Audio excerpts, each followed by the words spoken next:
Hello everyone. आज हम बात करेंगे आत्म नियंत्रण की। तो सबसे पहले हम आत्म नियंत्रण के भूमिका को थोड़ा सा समझ लेते हैं, है क्या चीज़। ठीक है, आत्म नियंत्रण व्यक्ति के व्यक्तित्व का एक महत्वपूर्ण गुण है। यह हमें अपनी भावनाओं, इच्छाओं और व्यवहार को नियंत्रित करके सभी दिशा में कार्य करने की प्रेरणा देता है। जीवन में सफलता, अनुशासन और अच्छे संबंध बनाए रखने के लिए आत्म नियंत्रण का होना बहुत आवश्यक है ना। तो इसी कारण मनोविज्ञान में भी आत्म नियंत्रण को व्यक्ति के विकास और सफलता का आधार माना है। उन्होंने भी ये कहा है कि अगर हम अपने आप पर कंट्रोल करते हैं तो क्या होगा कि हम एक अच्छे नागरिक, अच्छे व्यवहार करने वाले व्यक्ति बन सकते हैं। ठीक है, तो अब बात करते हैं आत्म नियंत्रण के अर्थ की। आत्म नियंत्रण का मतलब है अपने विचारों, भावनाओं और व्यवहार पर नियंत्रण रखना ताकि व्यक्ति सही समय पर सही निर्णय ले सके। और भी सरल शब्दों में मैं इसको समझा देती हूँ। जब कोई व्यक्ति गुस्सा, लालच, डर या किसी इच्छा के प्रभाव में आकर गलत काम न करे और अपने आप को संभाल कर रखे तो उसे हम क्या कहेंगे? आत्म नियंत्रण कहेंगे। एक और उदाहरण इसी को ही चेंज कर देती हूँ। यदि आपको कोई गुस्सा दिलाए और फिर भी आप शांत रहकर बात करें तो यह आत्म नियंत्रण हुआ। अर्थात अपने मन, भावनाओं और कार्य को नियंत्रण रखने की क्षमता ही क्या है? आत्म नियंत्रण है। ठीक है, अब नेक्स्ट बात कर लेते हैं आत्म नियंत्रण का क्या रोल है, उसकी क्या भूमिका है, कैसे हमारे जीवन में वह सहायक है। ठीक है, एक चित्र के माध्यम से आप देख ही रहे हो, है ना, कैसे बताया है। तो आत्म नियंत्रण क्या करता है? अनुशासन बनाए रखता है। दूसरा, सही निर्णय लेने में सहायक होता है। तीसरा, लक्ष्य प्राप्ति में मदद करता है। नेक्स्ट, क्रोध और तनाव को भी नियंत्रित करता है एवं व्यक्तित्व विकास में भी सहायक होता है। ये तो हो गई इसकी भूमिका और इसके कुछ एग्जाम्पल्स। अब इसके जो एग्जाम्पल्स हैं आप इसको रीड कर लेना और ध्यान से इसको समझ लेना। ठीक है, इसके बाद इसके मैंने जो पॉइंट्स बताए हैं उसकी भी एक्सप्लेनेशन इसकी स्लाइड्स के अंदर दे रखी है। ये मैंने आपको क्लियर कर ही दी है तो आपको समझ में आ जाएगी। ठीक है ना, अर्थ में भी कुछ चीज़ों को मैंने यहाँ क्लियर कर दिया था। ठीक है, अब नेक्स्ट हम बात करते हैं आत्म नियंत्रण के प्रकार की। ठीक है, आत्म नियंत्रण के प्रकार में कुछ साधारण भी हैं और कुछ मुख्य प्रकार भी हैं। तो सबसे पहले हम बात कर लेते हैं आत्म नियंत्रण के साधारण प्रकार की। ठीक है, तो इसमें सबसे पहले आ गया भावनात्मक आत्म नियंत्रण। तो भावनात्मक आत्म नियंत्रण क्या होता है? इसका अर्थ है अपनी भावनाओं जैसे क्रोध, भय, दुख या उत्साह को संतुलित ढंग से नियंत्रित करना। अर्थात अपनी भावनाओं को नियंत्रित करके संतुलित व्यवहार करना। ठीक है, जैसे मैं ये कहूँ कि गुस्सा आने पर शांत रहना। ठीक है, दूसरा है विचारात्मक आत्म नियंत्रण। अपने विचारों और सोच पर नियंत्रण रखना। इसमें व्यक्ति किसी भी परिस्थिति में बिना जल्दबाजी किए सोच समझकर जो निर्णय लेता है और नकारात्मक विचारों को अपने ऊपर हावी नहीं होने देता तो उसको हम क्या कहेंगे? विचारात्मक आत्म नियंत्रण। जैसे असफल होने पर मैं नहीं कर सकता कहने की बजाय क्या कहे? दोबारा प्रयास अगर वो करता है तो ये क्या हो गया? विचारात्मक आत्म नियंत्रण। थर्ड है व्यवहारिक आत्म नियंत्रण। अपने कार्यों और आदतों को नियंत्रित करना। जैसे पढ़ाई के समय मोबाइल का उपयोग न करना, यानी कि अपने व्यवहार में उसने परिवर्तन कर लिया। ठीक है, नेक्स्ट है इच्छाओं पर नियंत्रण। तुरंत होने वाली इच्छाएं या लालच को रोकना। जैसे हमारी तबीयत खराब होने पर पसंदीदा जंक फूड को न खाना। ये क्या हो गया? आत्म नियंत्रण का अर्थ हो गया कि अपनी भावनाओं, विचारों और इच्छाओं को नियंत्रित करके सही निर्णय लेना। अब बात कर लेते हैं इसके कुछ महत्वपूर्ण प्रकारों की। पहला है इसमें उत्तम दबाव। जब व्यक्ति अपने ऊपर उचित और संतुलित दबाव रखता है जिससे वह अच्छा काम करने के लिए प्रेरित होता है। जैसे एग्जाम्पल देख लो इसका, परीक्षा की तैयारी के लिए समय पर पढ़ाई करना और मेहनत करना, यानी कि क्या कह सकते हैं, न बहुत ज़्यादा दबाव होना न बहुत कम, जितना ज़रूरी हो उतना दबाव होना, ये क्या कहलाएगा, उत्तम दबाव कहलाएगा।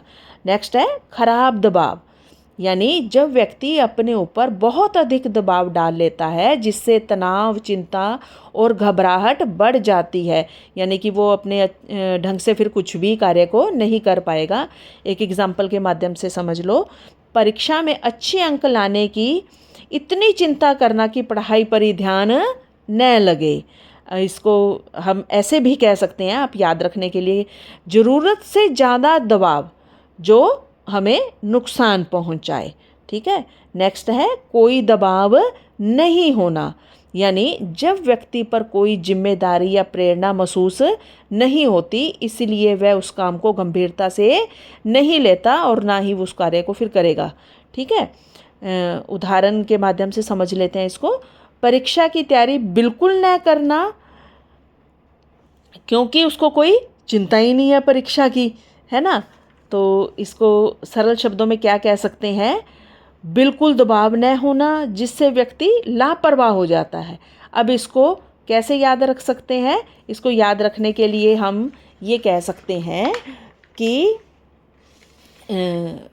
उत्तम दबाव में क्या, एक शब्द को किस तरीके से याद रख सकते हो, अच्छा प्रदर्शन कराता है, और खराब दबाव में तनाव और परेशानी बढ़ाता है, और कोई दबाव नहीं है में क्या कह सकते हैं, आलस्य और लापरवाही ही होती है।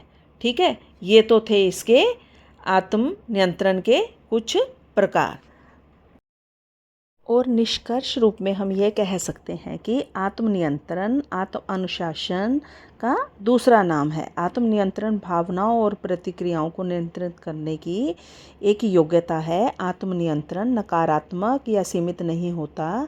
जब उसका उपयोग विवेकपूर्ण किया जाए तो यह आत्मसंशोधन यानी सेल्फ इम्प्रूवमेंट का सबसे महत्वपूर्ण टूल बन सकता है, और सफलता प्राप्त भी इससे की जा सकती है।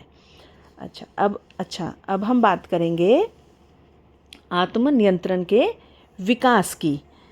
ठीक है। तो आत्मनियंत्रण जन्म से नहीं होता, बल्कि यह धीरे धीरे विकसित होने वाला गुण है।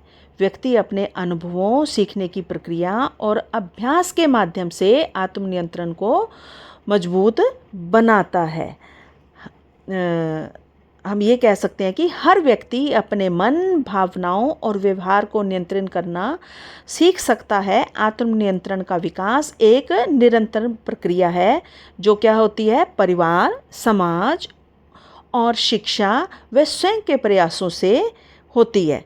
अब हम इसके विकास के प्रमुख आधारों या कारकों को समझ लेते हैं।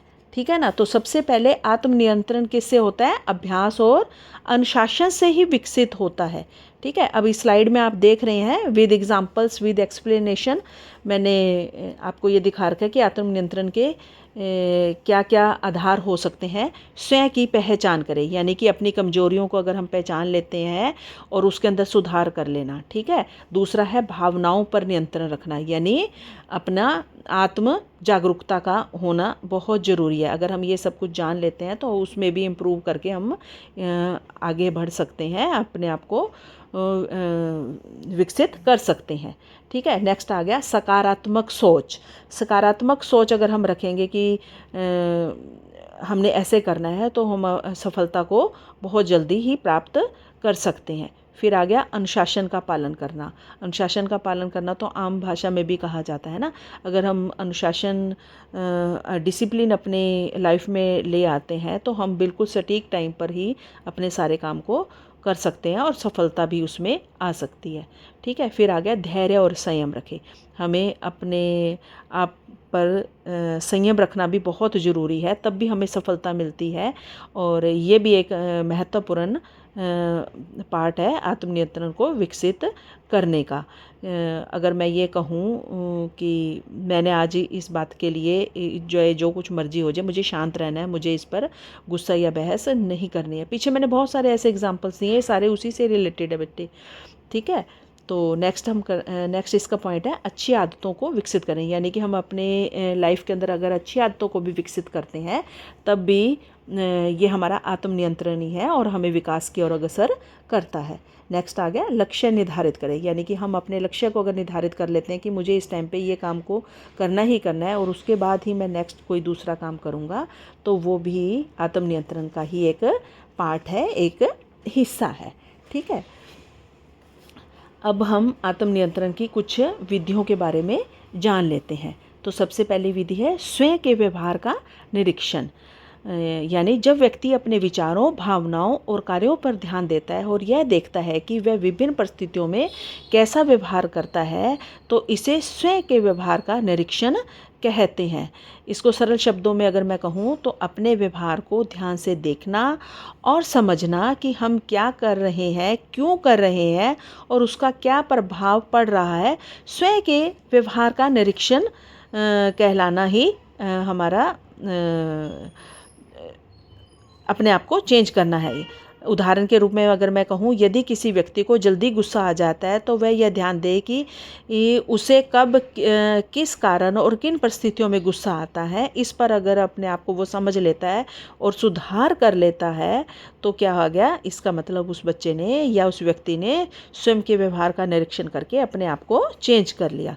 तो नेक्स्ट है उद्दीपन नियंत्रण। उद्दीपन नियंत्रण का अर्थ है कि उन परिस्थितियों, वस्तुओं या वातावरण को नियंत्रित करना जो हमारे व्यवहार को प्रभावित करते हैं, अर्थात अपने आसपास के ऐसे कारणों, परिस्थितियों को नियंत्रित करना जो हमें गलत या अवांछित व्यवहार की ओर ले जाते हैं, उद्दीपन नियंत्रण कहलाता है। उदाहरण के माध्यम से बता देती हूँ। यदि पढ़ाई करते समय मोबाइल हमारा ध्यान भटकाता है तो मोबाइल को दूर रख देना या बंद कर देना उद्दीपन नियंत्रण हुआ, ठीक है ना। इसमें व्यक्ति या बच्चा अपने लक्ष्य पर अधिक ध्यान केंद्रित कर पाता है, अर्थात जब हम अपने वातावरण और परिस्थितियों को इस प्रकार व्यवस्थित करते हैं कि वे हमारे अच्छे व्यवहार को बढ़ावा दे, तो इसे हम क्या कहेंगे, उद्दीपन नियंत्रण कहेंगे। नेक्स्ट है आत्म सुदृढ़ीकरण।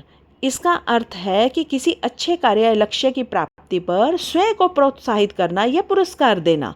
सरल शब्दों में यह कह सकते हैं कि जब व्यक्ति अच्छा कार्य करने या अपने लक्ष्य को पूरा करने पर स्वयं को अगर शाबाशी देता है, भी मैंने ये बहुत अच्छा काम किया, अपने मन ही मन अपने आप से ये बात कहता है, तो क्या हुआ, ये आत्म सुदृढ़ीकरण कहलाएगा।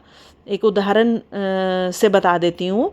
यदि आपने अपना प्रोजेक्ट समय पर पूरा कर लिया तो स्वयं को अपनी पसंदीदा चीज़ देकर या किसी सफलता की प्रशंसा करके भाई मैंने अपनी इस सफलता को इस तरीके से अचीव किया है, इस तरीके से प्राप्त किया है, अपने आप को ही प्रेरित करना, अपने आप को ही शाबाशी देना, क्या कहलाएगा, आत्म सुदृढ़ीकरण कहलाएगा।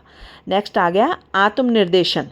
आत्मनिर्देशन का अर्थ है स्वयं को सही दिशा देने के लिए अपने आप से सकारात्मक और उपयोगी बातें करना, अर्थात जब व्यक्ति किसी कार्य को सही ढंग से करने के लिए स्वयं को निर्देश देता है या अपने आप से मार्गदर्शन करने वाली बातें करता है, तो इसे क्या कहेंगे, आत्मनिर्देशन।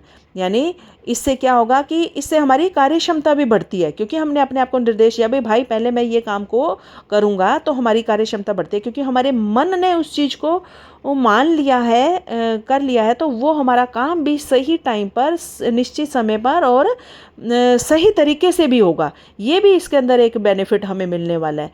और अगर मैं इसको एक शब्द में कहूँ कि जब हम अपने आप को कोई कमांड देते हैं तो उसे हम क्या कहते हैं, आत्म निर्देशन कहते हैं। एक उदाहरण के माध्यम से भी बता देती हूँ इसको। परीक्षा की तैयारी करते समय स्वयं से यह कहना कि मुझे पहले ये अध्याय को पूरा करना है, इस विषय को पूरा करना है, उसके पश्चात या तो मैं दूसरा कार्य करूँगा या खेलने जाऊँगा या मोबाइल चलाऊँगा, कुछ भी आपका है, तो आपने अपने आप को नियंत्रण करा, अपने आप को निर्देश दिया कि भाई पहले मैंने इस कार्य को करना है, तो क्या हुआ, ये आत्म निर्देशन हुआ। स्वयं से कहना कि मुझे शांत रहना है ना, इसमें मैं अब इनके साथ कोई बहस या लड़ाई नहीं करूँगा, ये भी एक इसका अच्छा एग्जाम्पल हो गया। ठीक है, रूप में हम यही कह सकते हैं कि आत्मनियंत्रण मनोग्रस्ता, भय तथा किसी भी प्रकार के अवांछित व्यवहार को नियंत्रित करने के लिए बहुत महत्वपूर्ण है। इससे आपका जीवन, आपका व्यवहार तथा आपकी प्रतिक्रियाएं आपके नियंत्रण में आ जाएंगी। इससे आपके संबंधों में सुधार आएगा, आपका धैर्य विकसित होगा, जो कि सफलता प्राप्त करने और प्रसन्नता के लिए महत्वपूर्ण यंत्र कहलाएगा।